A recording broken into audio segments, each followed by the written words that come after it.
Hello world, Qapla, it's BirdO'Prey5. This is my full breakdown and review of the latest, and possibly last, Star Trek short track titled Children of Mars. This short track is different from all previous ones, as it ties directly into the upcoming Star Trek Picard series, rather than extending the lore of Star Trek Discovery. As such, the usual opening credits with the USS Discovery are completely absent. In fact, there are no opening credits. Everything is at the end. But don't worry, from start to finish, it's only 6 minutes and 35 seconds from the opening frame to the start of the ending credits. Yes, this is our shortest non-animated short track to date, half the length of most usual short tracks. The very opening starts with the alien girl saying, "My name is Qapla," and telling us her mom works at the Utopia Planitia shipyards in orbit of Mars. We see her joking with her mom over a subspace connection, and you see she and her mom have a fun and goofy relationship. We also get a flyby of one of the construction pods at Utopia Planitia, and we see some old starships in the dock, presumably getting upgraded or decommissioned. The most visible ship we first saw in the earlier short track, The Trouble with Edward. I'm not sure if there's an official class name for this ship, but we do know this was an early science vessel, first used when Pike was still captain of the Enterprise, so it may even predate the Oberth. We also see another ship with a saucer section that is perhaps an Ares class, though unlikely, as that was the starring ship in the fan-produced Axanar movie that isn't out yet. After this brief look at Utopia Planitia, the camera cuts to the other young girl, who is also a main character in this very short track. She introduces herself as Lil, and her dad also works at the Mars Orbital Facility. Unlike Qapla, Lil is not happy with her dad, who explains he won't be able to make it home for a visit this year because things are just too busy. Presumably they are working on the fleet of ships to evacuate the Romulan Empire, but it's not mentioned. What is confirmed in this scene is that the girls are in fact in San Francisco, as the Golden Gate Bridge is visible outside her window. Lil cuts her dad off before he finishes speaking, and is noticeably upset. We then get parallel shots of both Qapla and Lil leaving their apartments and heading to school. Qapla in a good mood, and Lil clearly not. We cut to a school shuttle landing, and an airport-like voice tells the kids to take their seats quickly and quietly, as they all run to get on like a New York City subway train. But Lil comes up behind Qapla and purposely knocks into Qapla, who drops her bag. Qapla is confused and annoyed, and has to take a minute to recover her bag, but that short delay ends up with the school shuttle leaving without her. She literally runs into a force field to keep her from getting onto the shuttle. So I suppose it must be automated and without the ability to detect a kid was only seconds away from reaching the entrance. So Qapla misses her shuttle. This makes me wonder what happens when you miss your school shuttle bus in San Francisco in the late 2300s. Could she not just be beamed to her school? Is she taking mass transit? Is she biking? We'll never really find out. She will eventually arrive late. At this point, as Qapla missed the shuttle, a song starts playing that will play throughout the rest of the short track. All dialogue other than a couple of screams and grunts are now over. For reasons unknown, the first lines of the song are, "I wish I could swim. Like dolphins. Like dolphins could swim." While this plays, Lil is at school, which I'd say looks like a modern airport. We get our first hint at the date. There's a hologram spinning near the ceiling that reads, "Happy First Contact Day," which I believe is the first time we find out First Contact Day is a day that is celebrated, though it makes sense it would be. First Contact is generally accepted as April 5th, 2063, and was brought to the screen by the movie Star Trek First Contact. Although this gives us a specific day, I don't see anything to give us a specific year. I would suspect it's before the supernova that destroys most of the Romulan Empire in 2387, so perhaps it's 2385, 86, or even very early 87. Lil is alone and still upset. She looks around at all the other kids who look happier than her, Something I think we can all identify with. We've all been Lil at one point or another. Sometimes for a day, sometimes for a lot longer. Anyway, kids are playing with futuristic games, the kind of things kids would do, I guess, in the future. As Lil heads leisurely to class, a somewhat late Qapla comes running up the stairs and is spotted by either the most human-looking Romulan or the most emotional Vulcan we've ever seen. I believe he is indeed Vulcan, and the writers just forgot Vulcan shouldn't be showing emotion. They lock eyes, and he seems to report her on some kind of futuristic iPhone. Qapla makes it to class late. It's a class on stellar cartography, and Qapla is pissed. Her seat appears to be near Lil, and Qapla makes sure she accidentally knocks into Lil as she goes past to her desk. Qapla is not happy either. Lil seems a little surprised Qapla retaliated. However, not one to let someone get the last laugh, Lil draws a crude drawing of the teacher, and with a whisk of her hand causes the drawing to immediately open on Qapla's display. The teacher who was walking by Qapla sees it and clearly blames Qapla. I guess the teacher doesn't know enough to see where the drawing originated, since it's so easy for kids to send drawings to each other's screens. The teacher also whisks the drawing onto the wall for the entire class to see to embarrass Qapla. Is this really how Federation schools in the 2380s operate? Really? I have a hard time believing education didn't evolve along with the rest of humanity. And it's certainly not how the teacher aboard the Enterprise would have handled things. Anyway, Qapla is really pissed now, especially at this face Lil makes as she does all this. The next scene is the school library. Yes, library, as in books. Rows and rows of paper books. It looks like my school library did in 1988. I mean, seriously. Even today, the entirety of Wikipedia can be held on a single micro SD memory card, and my Amazon Kindle holds thousands of books with access to millions more. Why do they need a paper book library? Why not just replicate paper books as needed?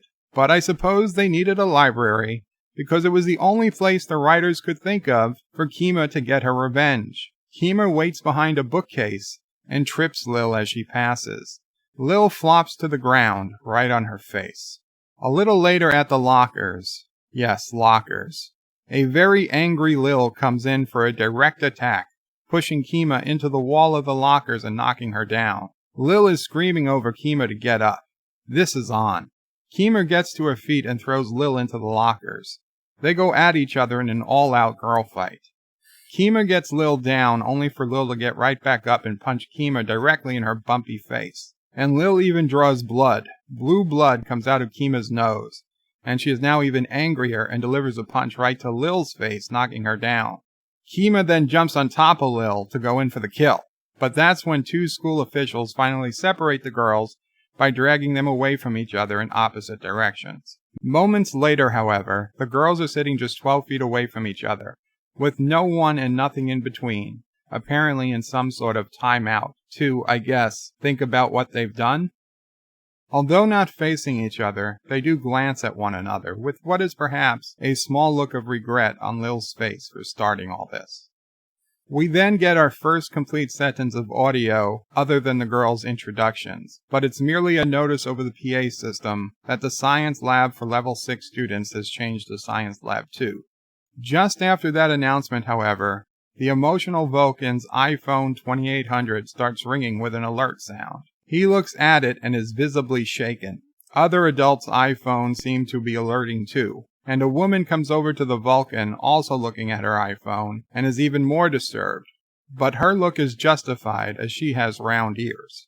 Without speaking, the man nods, and she apparently puts the live feed on all of the view screens. It's a red alert being broadcast on FNN, the Federation News Network. And underneath, although it's hard to read, it says, News of the Galaxy. We get footage of Mars under attack.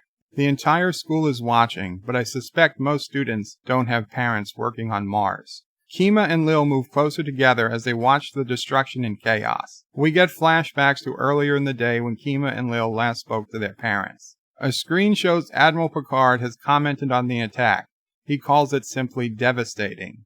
Though never spoken, the news crawl reads, Rogue synths attack Mars. Estimated 3,000 dead. So it's synthetics. Synthetic life forms, presumably like Data, have gone rogue and attacked an entire planet. I guess someone should have built in better ethical subroutines. Anyway, Lil and Kima start to tear up at the news. One girl puts their hand out and the other embraces it. Lil and Kima are now bonded over this tragedy, likely each losing a parent in the attack.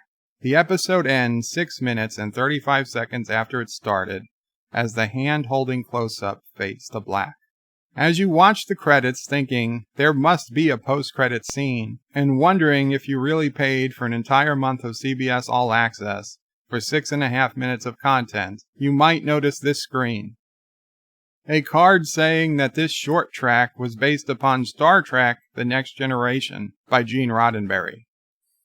What? Other than a single static image of Admiral Picard on a view screen, there is nothing even remotely TNG about this episode. Not a single TNG ship, not a voice, not a tie-in from any previous episode. I find it even more surprising they would say this rather than to simply say it was based on Star Trek without the TNG reference. As Patrick Stewart himself said in a recent interview, Picard was not a sequel to Star Trek The Next Generation. He didn't want it to be. Also, there is no post-credit scene, so don't waste your time looking or hoping. Other than the fact that synthetic life forms are the bad guys who attacked Mars on First Contact Day of all days, there's not much we learn from this short track, other than schools in the 24th century are far more depressing than I imagined.